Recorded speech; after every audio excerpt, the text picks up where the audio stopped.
My opening words are from Seni.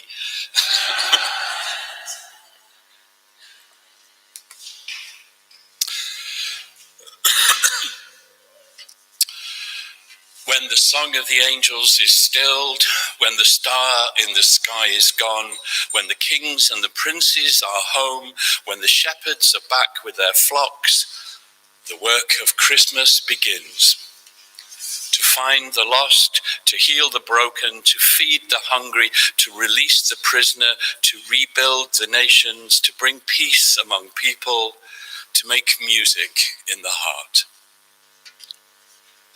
Words from Howard Thurman and some further words from Maria Manuela Silva. As a country, a continent, a globe, we are in the midst of profound crises and the myriad challenges they bring. In a very real sense, we are a people walking in darkness. In all of my 66 years, I cannot recall a time when I have so longed for light. Beautifully anticipated by the prophet Isaiah, the light I am longing for is none other than the one who said, I am the light of the world. Whoever follows me will not walk in darkness, but will have the light of life.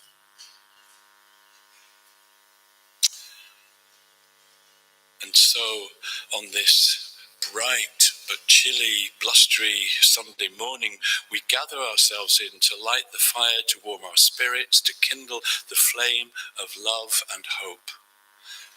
And Helen's now going to light our chalice, as is our custom.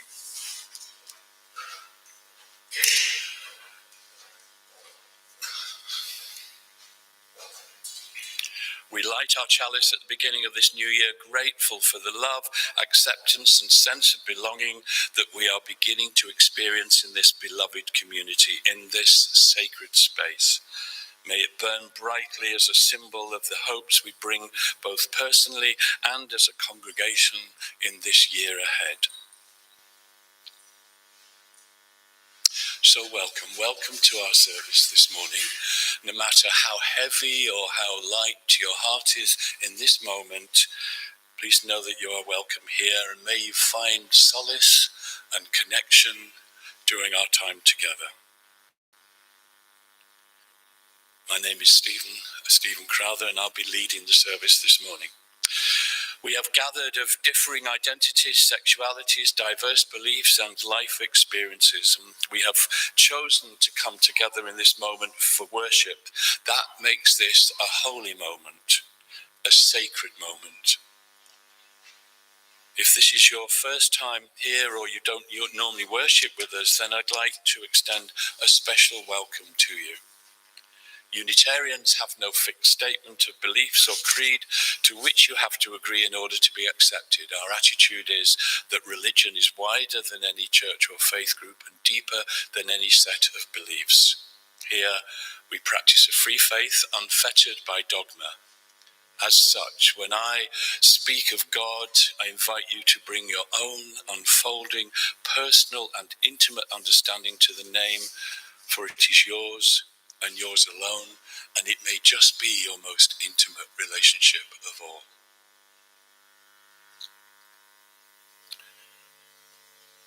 Some opening words now from the Unitarian Universalist Reverend Amanda Poppe.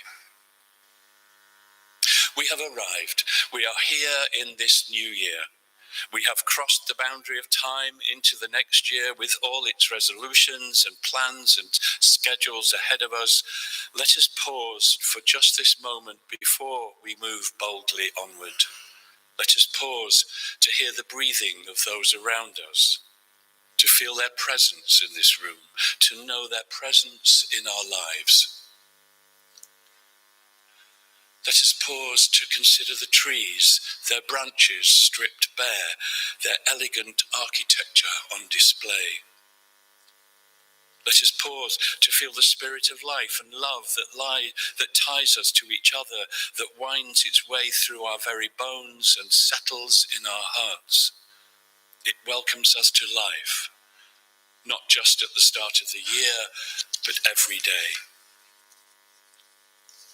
We gather on the edge of this new year, saddened by our losses, cherishing our joys, aware of our failures, mindful of days gone by.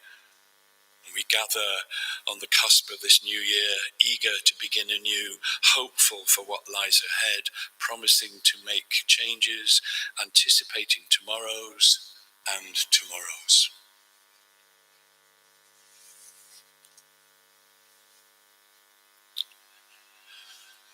So on Friday, the week before last, on January the 6th, that was in the church calendar, it's the day of Epiphany in the Christian church calendar, that is. Also known as the Three Kings Day, the time when a star led the three kings to Bethlehem after Jesus' birth. And Epiphany celebrates the revelation of God in the world as human in Jesus. Arise, shine, for your light has come, and the glory of the Lord has risen upon you. For darkness shall cover the earth, and thick darkness the peoples. But the Lord will arise upon you, and his glory will appear over you. Nations shall come to your light, and kings to the brightness of your dawn. Lift up your eyes and look around. They all gather together, they come to you. Your sons shall come from far away, and your daughters shall be carried on their nurses' arms. Then you shall see and be radiant. Your heart shall thrill and rejoice. Words from Isaiah. So let's us rejoice and shine our lights by singing our first hymn number 165, The Spirit Lives to Set Us Free. Spirit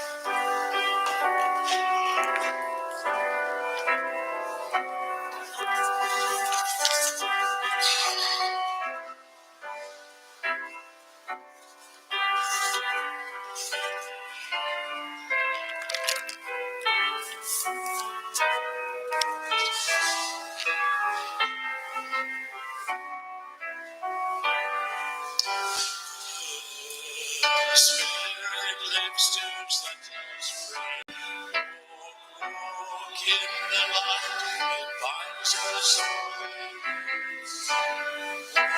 Walk in the light, walk in the light, walk in the light, walk in the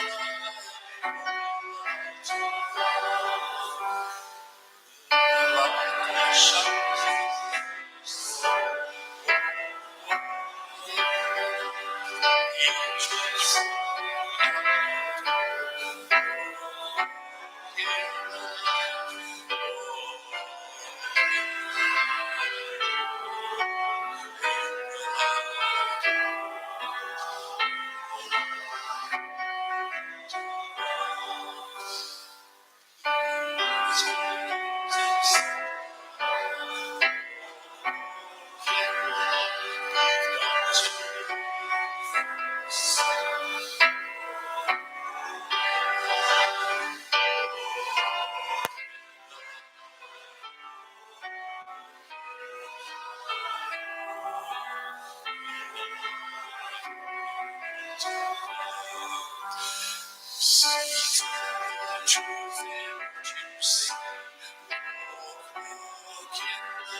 The Spirit lives in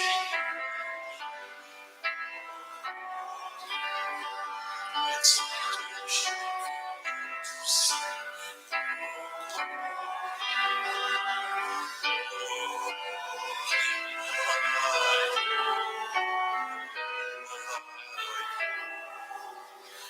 The light, walk in the light of love.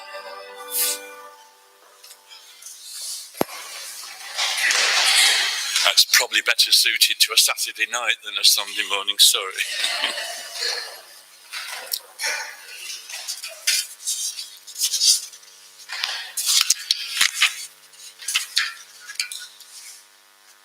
In the beginning there was nothing, not even nothing. Nothing is the absence of something, and something hadn't yet happened. In the beginning there was just God. God wasn't floating, because floating requires something to float in, and there wasn't any of that. Not yet. Nor was God standing, for reasons covered above. There being nothing to stand on, or in, or under, or next to. In the beginning, there was just God. God being God, doing God things on a plane of existence we cannot comprehend. But one day, though there were no days, not just yet, God spoke and wove the world into being. That was a poem called Before Creation by J. Hume. And now reading some words from the Gospel of John, chapter 1, verses 1 to 14.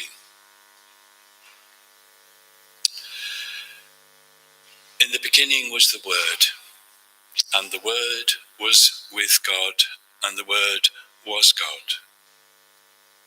The Word was with God in the beginning. Everything came into being through the Word, and without the Word, nothing came into being. What came into being through the Word was life, and the life was the light for all people. The light shines in the darkness, and the darkness doesn't extinguish the light. A man named John was sent from God. He came as a witness to testify concerning the light, so that through him everyone would believe in the light. He himself wasn't the light, but his mission was to testify concerning the light. The true light that shines on all people was coming into the world. The light was in the world, and the world came into being through the light. But the world didn't recognize the light. The light came to his own people, and his own people didn't welcome him. But those who did welcome him, those who believed in his name, he authorized to become God's children, born not from blood, nor from the human desire or passion, but born from God. The Word became flesh and made his home among us.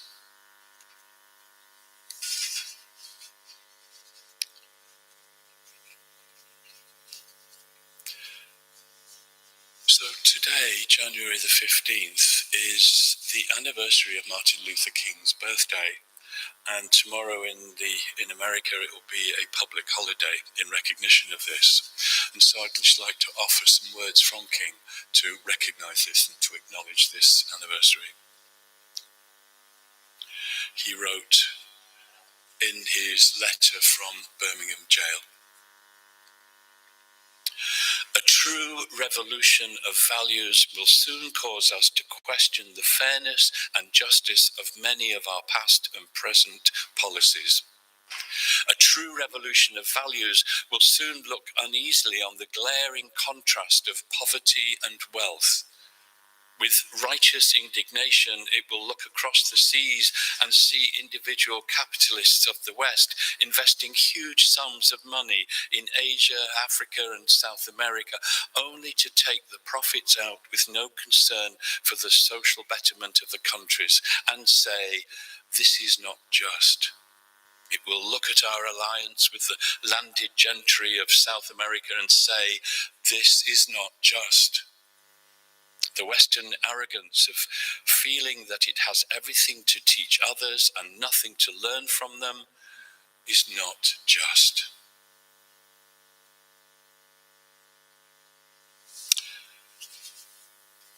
I'm not sure exactly what year he wrote those in, but gosh, they're so pertinent today still.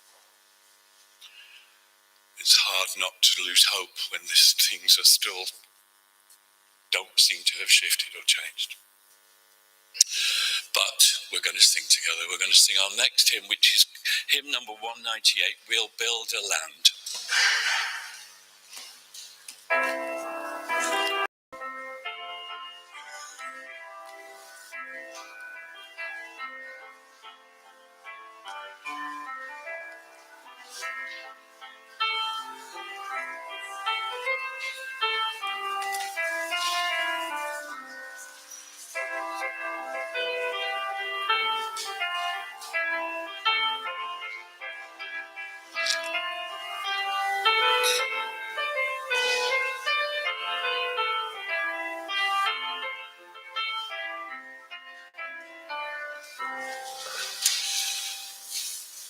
We'll build a land where we bind up the broken. We'll build a land where our hands dissolve our warning. Oh, we'll build a promise that can be. Sisters of brothers, these bedrooms shall roll down the waters and breeze like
So, how are you doing? How are you doing? I mean, really doing. How are you doing? I don't know about you, but I've been, for quite some time, feeling slightly out of sorts. I've noticed that within a minute of leaving my house, my serenity is turned upside down, either by someone driving too fast in a 20-mile-an-hour zone, and I find myself shouting, forgive my language now, dickhead, after them. Thankfully, they don't hear me. Or then by someone on their mobile phone who's not looking where I'm going, and I have to try and figure out which way I should move to avoid bumping into them. And in that moment, I feel invisible, insignificant, and that feels frustrating and painful. So then I found myself asking myself, oh God, am I becoming one of those grumpy old men? Am I becoming a caricature, a stereotype, a Victor Meldrew? Because then there are the cars and the motorbikes that roar past, making really loud noise that feels frightening, aggressive, and abusive. And it feels like there's a sod you to the noise. Totally lacking in consideration for others.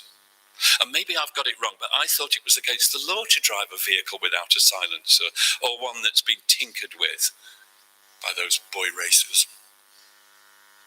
Was it always like this? Or am I noticing it more since the pandemic and since the lockdown? Because for me, I know that during lockdown, a COVID Nazi took up residence in me, and I don't think they've left yet. But let's pause for a moment. Let's just pause and consider. COVID. For a few months, we were under a kind of death threat, weren't we? And if it wasn't our own death, then we were under the threat of killing somebody else. If we got COVID and we infected someone else, we might be held, we would feel responsible. And I want to say that needs to be taken into consideration. We do not get over this lightly, that experience. And so I want to say, if you have been feeling out of sorts, it's totally understandable and normal, and just hold yourself gently in that experience. Because I'm also noticing that there are after effects of that experience. I've noticed changes in myself. I've noticed I have disrupted attachments to things I used to like doing and friendships that I used to spend time cultivating, doing things, going places. So that what I realised was that COVID Nazi came out because I was frightened, and because what I realised I need people to do is I need people to follow the rules, which seems really odd given that I was such a rule breaker when I was younger. So I'm wondering, have you noticed changes in yourself? And it may be difficult to acknowledge these because it seems like the world is carrying on like nothing happened to us. Do you find yourself in shops or on the street where the signs that they used to be, that they put on the discs they put on the floor to keep you apart, to marking pictures apart, and you see them now? Have you noticed them now? They're just worn away, half worn away, and they're scuffed. And it's like, oh yes, that was a memory. I remember that. And it wasn't that long ago that we were constantly anxious and needing to do that. Observe those, they called it social distancing, and it was just totally anti-social distancing.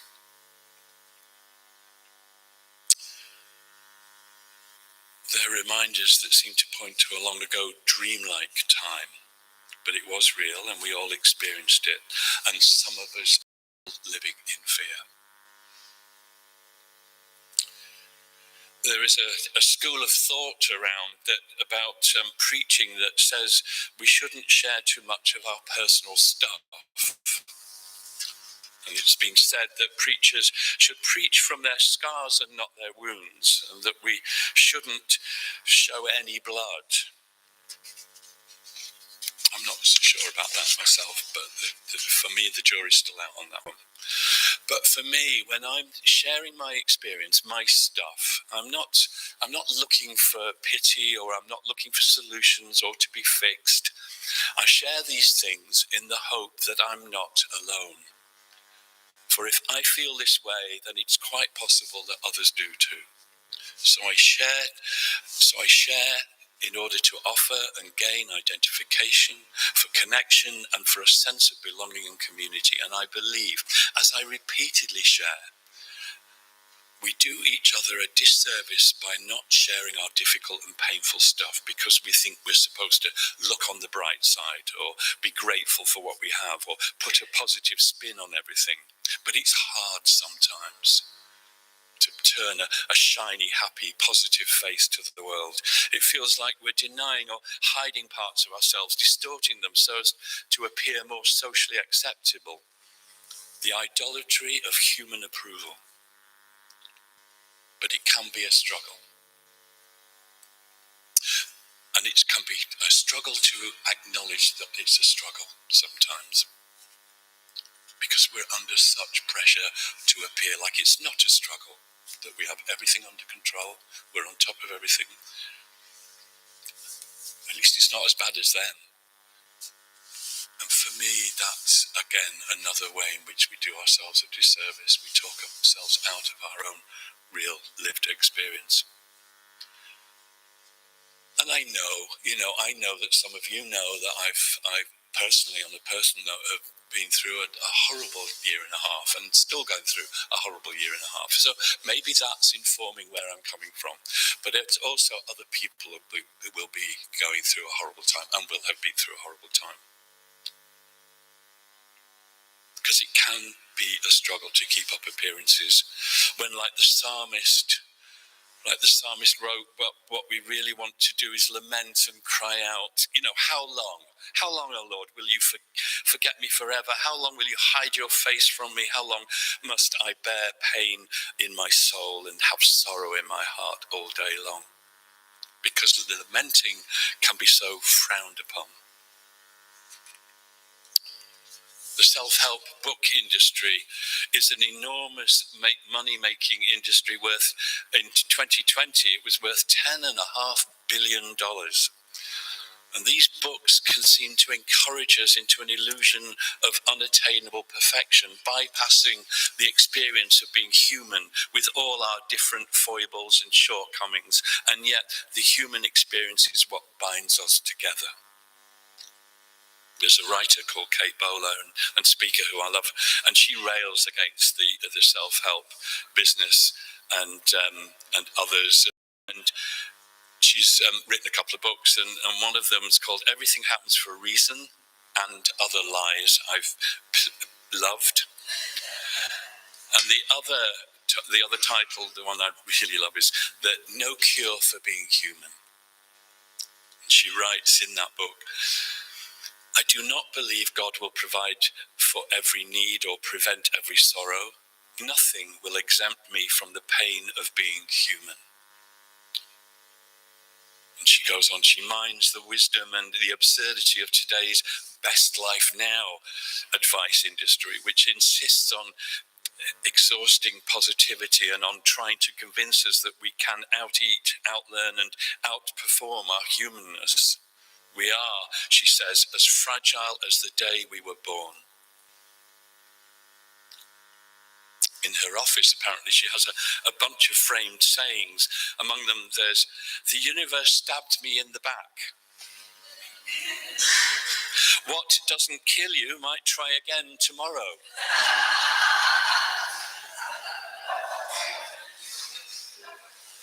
Okayest life now.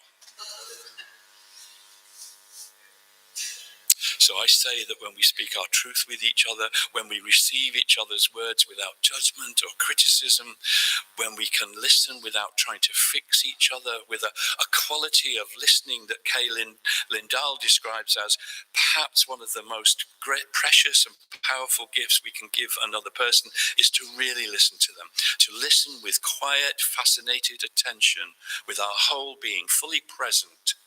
This sounds simple, but if we are honest with ourselves, we do not often listen to each other so completely.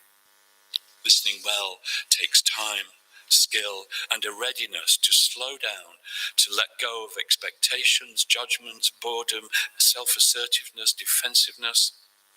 I've noticed that when people experience the depth of being listened to like this, they also begin to listen to others in the same way.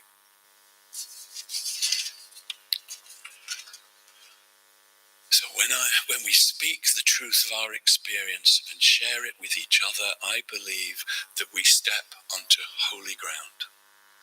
I believe this is where and when we enter God's kingdom, the kingdom of the heart, where the language spoken is the language of love.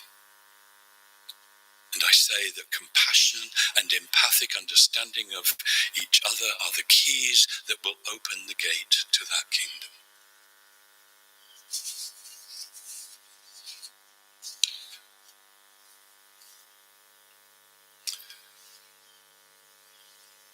And now some words from Uriah Mountain Dreamer. It doesn't interest me what you do for a living. I want to know what you ache for, and if you dare to dream of meeting your heart's longing. It doesn't interest me how old you are. I want to know if you will risk looking like a fool for love, for your dream, for the adventure of being alive.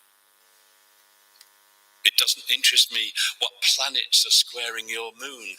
I want to know if you have touched the center of your own sorrow, if you have been opened by life's betrayals or have become shriveled and closed from fear of further pain. I want to know if you can sit with pain, mine or your own, without moving to hide it or fade it or fix it. I want to know if you can be with joy, mine or your own, if you can dance with wildness and let the ecstasy fill you to the tips of your fingers and toes without cautioning us to be careful, be realistic, remember the limitations of being human. It doesn't interest me if the story you are telling me is true. I want to know if you can disappoint another to be true to yourself, if you can bear the accusation of betrayal and not betray your own soul, if you can be faithless and therefore trustworthy. I want to know if you can see beauty even when it is not pretty every day, and if you can source your own life from its presence. I want to know if you can live with failure, yours and mine, and still stand at the edge of the lake and shout to the silver of the full moon, yes. It doesn't interest me to know where you live or how much money you have. I want to know if you can get up after the night of grief and despair, weary and bruised to the bone, and do what needs to be done to feed the children. It doesn't interest me who you know or how you came to be here. I want to know if you will stand in the center of the fire with me and not shrink back. It doesn't interest me where or what or with whom you have studied. I want to know what sustains you from the inside when all else falls away. I want to know if you can be alone with yourself and if you truly like the company you keep in the empty moments.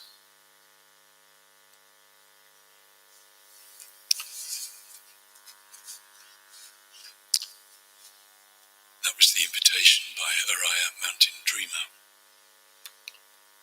Let's sing together again. Let's sing our next hymn, which is hymn number 21, Come and Find the Quiet Center.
So we come now to a time of prayer and quiet reflection.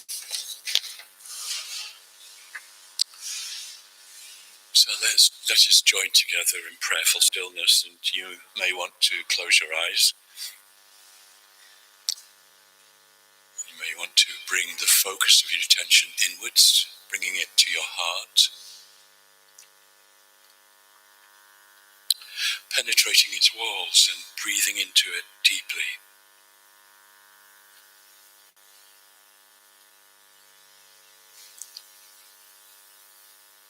And as you do this, picture yourself breathing in unconditional love, breathing it in, breathing it out, filling the space around you with it.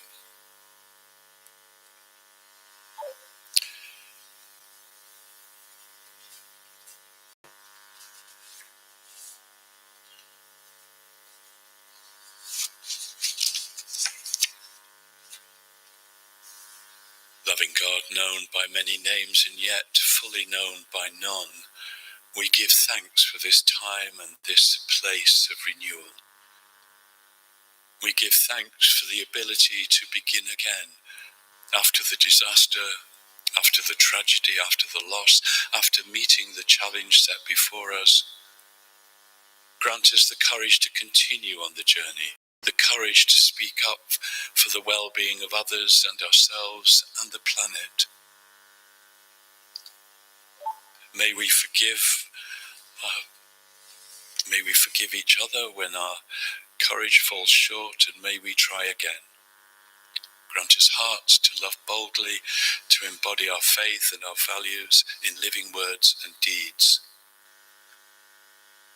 May our hearts open to embrace humility, grace, and reconciliation.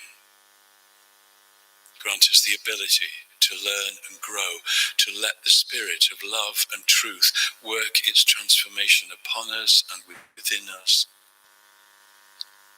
Grant us the spirit of hospitality, the willingness to sustain a fit dwelling place for the holy that resides in all being. Grant us a sense of being at peace in the world, even as we are in motion. Let us cultivate together the strength to welcome every kind of gift and all manner of ways to be on this journey together.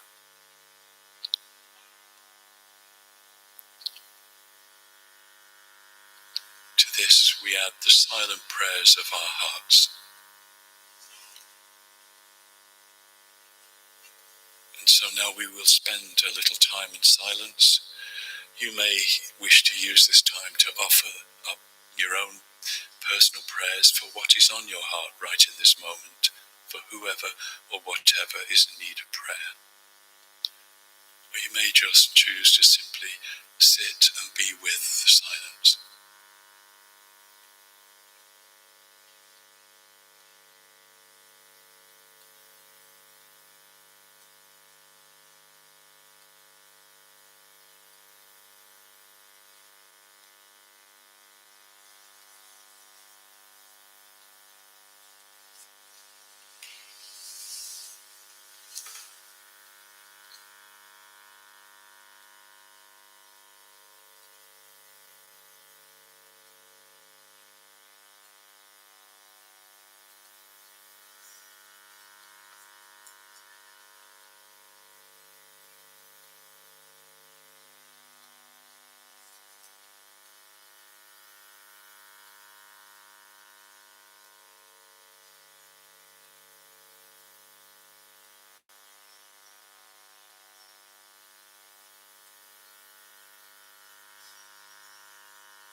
May this church be a true spiritual hope for the seeker, a friend for the lonely, a guide for the confused.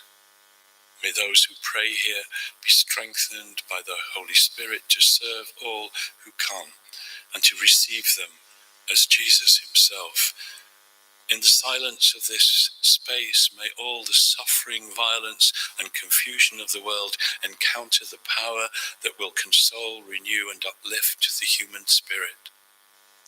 May this silence be a power to open the hearts of men and women to the vision of God, and so to each other, in love and peace, justice and human dignity. May the beauty of the divine life fill this group and the hearts of all who pray here with joyful hope. May all who come here, weighed down by the problems of humanity, leave giving thanks for the wonder of human life. And we make this prayer in God's many names. Amen.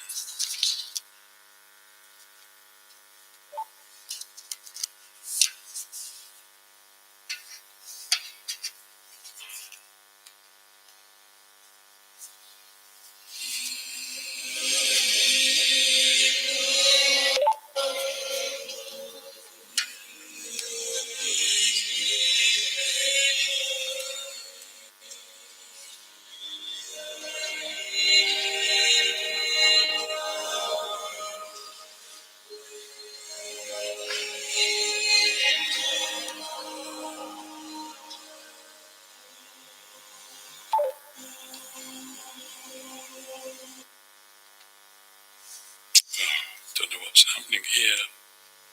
Sorry.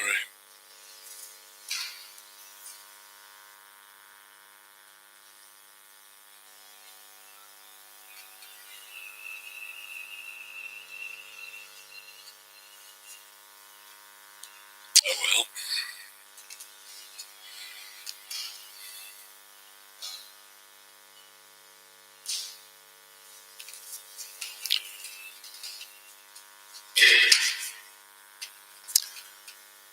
I'm so sorry. I would have to go into there and turn my phone off, the Bluetooth on my phone off, in order for it to work on this speaker, I've just realised. So,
And now some words from Simon Park. This is called My Special Word for 2023. Do you have a word for the new year, for 2023?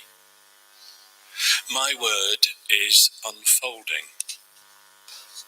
It has echoes of Christmas, of course. Opening a present is an unfolding. The folded wrapping around the gift unfolded to reveal something we may never have guessed at. I like the word because it carries with it no agenda. It is quite different from a plan, for instance, which definitely has an agenda and around which expectations can gather. Expectations have a fixity which can hurt us terribly. This is a truth brought home to many by the uncertainty of these past few years. Who saw COVID coming? Who saw Ukraine? Who saw a revolving door of ministers and prime ministers? Who saw these fuel prices and devastating inflation? Who saw such present uncertainty with regard to travel and healthcare? So many plans, and so many good plans up in painful smoke. An unfolding is different. It speaks of a gradual revelation over which we have little or no control, but which can in some manner be trusted. Instead of expectations, it brings the kinder and more generous hope. A good detective story is an unfolding mystery. There are clues along the way, but also confusion. We just have to trust the narrative, trust the unfolding. Like me, you may already be suspicious of plans. You may have discovered that plans don't often work out. And they don't work out because they assume a control we simply don't have. We live in fragile days where we have today and maybe tomorrow, and that's all of the adventure we know or need to know. So we stay present, and one day at a time, like extraordinary heroes, we live the unfolding. And along the way, we find the strength for today, the only strength we need. As the old blessing has it, give to the wind your fears, hope, and be undismayed. God hears your sighs and counts your tears. He shall lift up your head.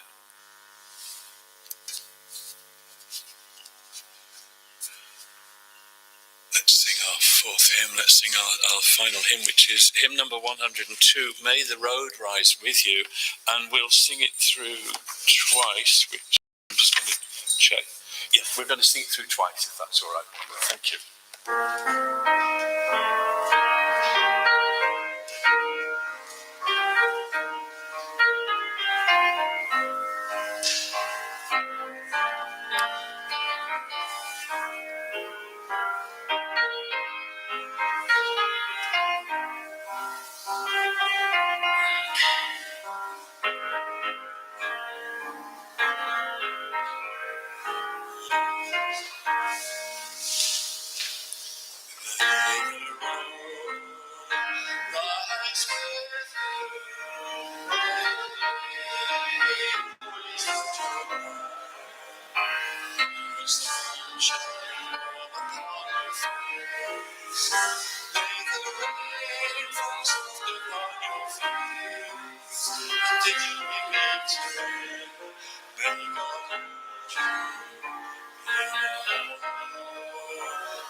closing words now come in the form of a blessing for 2023 from the Evolving Faith community.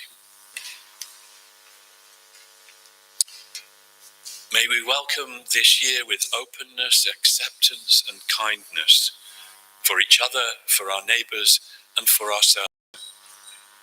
May we cultivate real love, creating little pockets of home wherever we are. May we listen more intently and lovingly and serve one another better. May ignorance, fear, hatred, and violence towards the other cease. Instead, let communication, connection, communion, and celebration enlighten these spaces. May we embrace vulnerability, to be open to change, to grieve when we need to, and to stay attentive to hope even when it scares us. May we be given opportunities to practice the hope we long to embody. Help us to be courageous and to be an anchor for our souls when adrift. Teach us to release what needs to be released and hold on to what is good, and discernment to know the difference. Bless those learning to journey anew without a partner, without a friend, without a child, without a parent, or a beloved pet.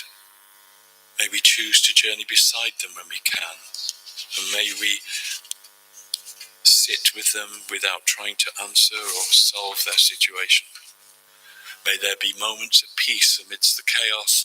May we embrace uncertainty and mystery while grounding ourselves in love. May we come to know and believe in our own holiness, yes, but also know and honour the holiness of others and embrace the holiness all around us.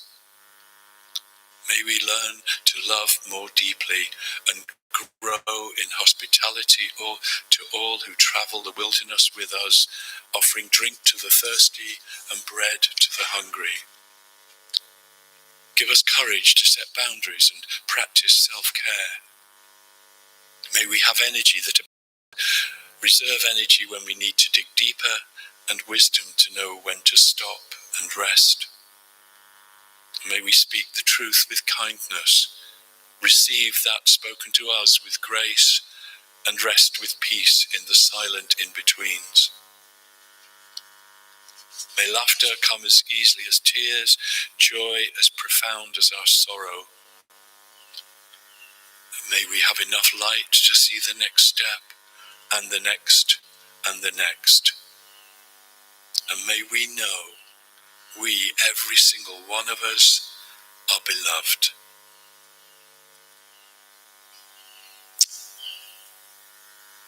And so, as we move into this new year, may the wind of the Spirit blow through our world, giving the answer of God's everlasting love, that when you leave this place, you do so with peace and joy in your hearts.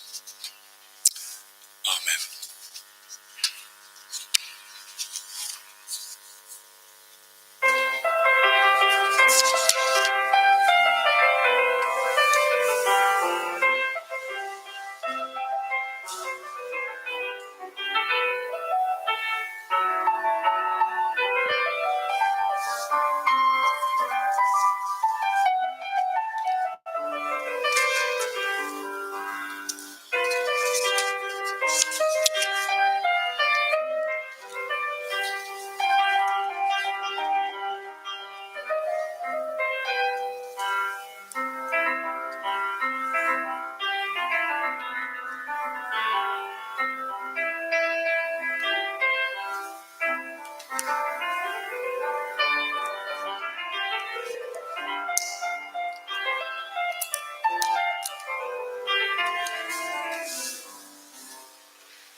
Fanny with the notices.